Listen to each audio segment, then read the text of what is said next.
what I'm focusing on today is the 4 different types of people who you are or you will be working with. Okay, so I guess I'm mainly, when I'm focusing in now, I'm talking about the business owners in the room. Who's found that they've been talking with a person, they provided all the information, they thought things are going well, and you didn't make the sale? Who's ever found that that's actually occurred to them? Yeah, okay, some people. Who's actually gone ahead and they've been talking with a person and they've engaged with a person and then they've actually got the sale and it's worked out well? Has that happened as well? Yeah? Who in the room would like to have more consistent awareness about what it is, reason why people do come on board and make the sale? Who would like more consistency as well? Yeah, well, that's what I want to get into today. I want to get into about who it is that's in front of you, and so that you can make more of those sales or make more of that engagement. It's not necessarily about sale; it can be about engagement as well. All right. I guess I want to start with a little bit of a story. I used to be a job coordinator with a DES, so it's a Disability Employment Service. So with that, I would go out to 70 different sites and liaise with the client, person with disability, and also the employer, and look after both the employer and also the client. And my general tendency was to rock into these sites, go, hey, how's it going? What's going on with the football? What's happening here? What's going there? Quite sort of friendly, quite engaging. I rocked into this one work site. It was a baker, okay? They're making bread and busy work site. I walked in and said, hi, how's it going? And the manager, the production manager said, your worker, your guy, his productivity, his quality, his chatting, it's all going wrong. Like, what are you going to do about your worker? And I was just like flabbergasted. I actually saw a second head pop up on his shoulder at this moment because this was all about him and his worker. Yeah, here I was going, hey, here I am, like, what's going on? And he was just giving me this lowdown. So that took me by a bit of a shock because just of where I was, where I came in.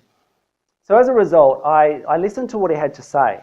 I listened to him talk about what was going wrong, and I thought, okay, what can we do here? However, to be honest, I was bringing my B game. I brought my B game because I didn't really like this guy, because of his way he interacted with me, the way he was so confrontational about it all. I actually brought my B game, and what I realised afterwards was that whilst I did serve, whilst I did provide some solution, I didn't bring my best because of my projection about what it was all about.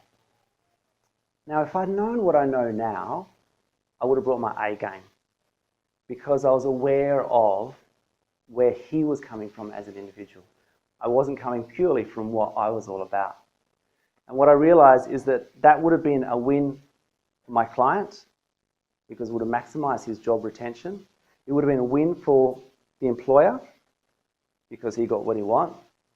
And it would have been a win for me because I ultimately would have been serving everyone, and it's just job satisfaction 101. So that was a bit of a learning curve there. So basically, if I'd gone and responded to his thing of, right, what we'll do is I'll come in, I'll get someone to come in, I'll spend 2 weeks training your guy up in quality and productivity. Do you see that working? He would have said, yep, shook my hand, and I would have got out of there. That would have been how I would have responded with the knowledge I have now. So there's just a little bit of background about if I had known what I now know, how I would have changed those situations around. So it would have been a win for the employer, a win for my client, and ultimately a win for me as well. Now I need to refer to what I've got here, otherwise I'll tend to go off track a bit. So on the back of last week, I think I need to have a tagline. There's a couple of taglines. There's one from Dean, and there was another tagline given with the lead generation as well. So the tagline I'm going to say today is enter their map. Okay, enter their map, which basically means get out of your world and enter their map. Enter that map being the other person. Enter their way of seeing the world. All right? So we'll explain a bit more about what that is. What I'm basically talking about is, has anyone here heard about DISC? Yeah. So it's the 4 basically core types of people, okay? And a little bit of history, because some people appreciate the history of things, is that basically this is based on Carl Jung's work. People heard of Carl Jung? Yeah, definitely Susan would have. So from Carl Jung, he wrote a book in 1921 called The Psychological Types. From there, you got Marsden, William Marsden, 1928. He wrote a book about the emotions of normal people. Sounds like great bedtime reading, that one. What is normal people, by the way? That's a question for another time. And from there, you've got the DISC system was developed in 1951. That's a more basic system compared to in 1994, extended DISC was created, which goes into a lot more depth, a lot more accuracy. It's based on thousands of cases of data, and I'm an extended DISC client, so I can unpack people's profiles. Okay, so that's a bit of a background about what it's all about. That's the history. Now, how does this work? Well, basically, this is what we call a quadrant. And the reason why it's called DISC is because as you go around, it spells out D, I, S, and C. Okay. D is for dominance. Dominance. Here's my spelling coming out now. Okay. I is for influence. Sorry for my back. S is for stability. And C is for compliance. Okay.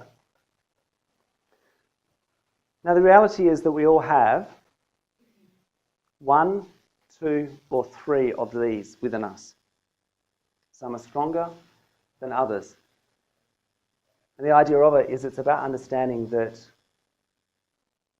all because it's not there, it doesn't mean you can't have the behaviour. You've just got to embrace it, learn it, and do it. It'll just take more energy. But if I go around, the dominance, what the dominance is all about, okay? These people like to win. Okay? The influence, these people like to be liked. Stability, these people like to be comfortable. Sorry, there, Debbie. And the compliance, these people like to be right with respect to accuracy. Yeah. Okay? So you can already start to get a bit of a flavour about the distinct differences between each one of them. Yeah. Stability. These people like to be comfortable. And the compliance, these people like to be right with respect to accuracy. Yeah.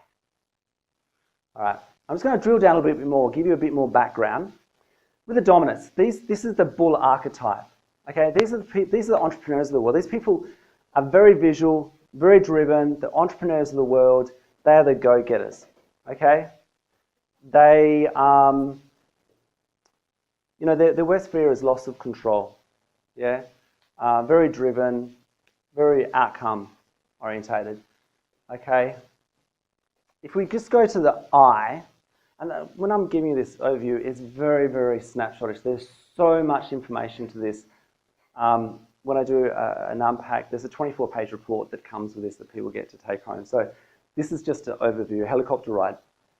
The eyes, that's the, hey, how's it going? Very charismatic, very outgoing. The glass is 3/4 full, right? These people like to be liked, yeah? So their worst fear is social rejection, okay? Now, if we go across the stability, this is the mother archetype. Very caring, very nurturing. They like to look after their flock. And it's about things as a step-by-step approach. No sudden surprises. Let's just do it as planned. Very, very kinesthetic, very caring. You know, you think of your Mother Teresa's of the world. Very warm personalities. Okay? But their fear is things becoming unstable. Yeah, they don't want the surprises. The compliance, we go across here, this is the professor archetype. So these guys they know something this wide, but a mile deep. They are technicians, they are IT, they are engineers, accountants, they know something this wide, a mile deep. It's wrong until it's proven right. Okay, they'll poke holes in something. Yeah, it's like, no, I need the proof. I need the proof. Where's the evidence? They're into efficiencies. They can come across a bit aloof because they're the captain of introversion. Yeah. So some people go, I can't read them. Like, it's okay. They're just thinking about it. All right. So their worst fear is like their criticism, because they're being criticized. They're so tied to their identity of being what they are, that they are, that criticism doesn't work for them. It's just very personal in regards to their role, and what they do is tied very tightly. So that's the helicopter ride over what it's all about. And I think just to take it even just another level deeper is that if you're going to make it about, I'm just going to give you some percentages as well. We're talking, 15%, 35%. This is in Australia. 35% and 15%. So as you can see, there's a lot of people that are in this realm, in the I and the S. Yeah. So, and this tends to be about people and relationships, whereas the top is about things. Yeah. So it doesn't mean, again, it means that, the D's and the C's, they can learn social and emotional intelligence. It's just that they've got to learn it more. It doesn't come naturally. We bring it back to what it means in regards to business owners. If it comes to sales, it's like you've got to know who's in front of you to enter their map. If you're dealing with a D person and you're naturally into a lot of detail on the technical side of it, get to the point. Tell them what it is. Show them some pictures, very visual. Give them some options. This is the biggest and the best, 1 and 2. They get to choose. They're in, right? Because their decision making is automatic with proof. As long as it's taking me to where I'm going, they're in. Like, they are action takers. The I's are, I'm straight in, as long as it's going to be fun. There's no criteria, so it doesn't necessarily serve them. Okay? But it's about knowing who is in front of you. Because if you were, again, like I say, if you were, say, more into providing a step-by-step process, in regards to, a step-by-step process, that's naturally your thing, and you're, serving, again, like someone who is influence. Like they want the relationship, they want it to be fun. Yeah, they want, if it's engaging, if they like you, they'll probably like it. They'll probably like what's going on, or they think that it's going to give them social proof. It's going to give them likability, then they'll be in. So again, bring it back to who is it that's in front of you. Get to know who you are in here, so you can then go, right, now who have I got in front of me? How can I serve them? How can I do customer service? How can I do customer service or sales entering their map? This is about the relationship. This is about the rapport. All right, I just got to really get a wriggle on where of the time. Just touching on the customer service, like if you understand who is in front of you and you enter their map, they don't know what it is, but it builds rapport. Like, I like this person, they're like me. We're going to write that down. And that bell means that you're getting that one step closer to building rapport by understanding things even more. All right. So look, in conclusion, you must know who's in front of you. Okay, and if you take the time to know who's in front of you, then you get the opportunity of taking that customer relationship or sales even further. And because you've taken that time, it'll be a relationship that will build and build. And this makes for a more lasting relationship to go longer and deeper into what you and the other person is about. And isn't this what we want? We want to have long relationships with people that's good for you and good for the other person, so you can do it time and time again. I'm Wayne, and this is the 4 types of people you work with.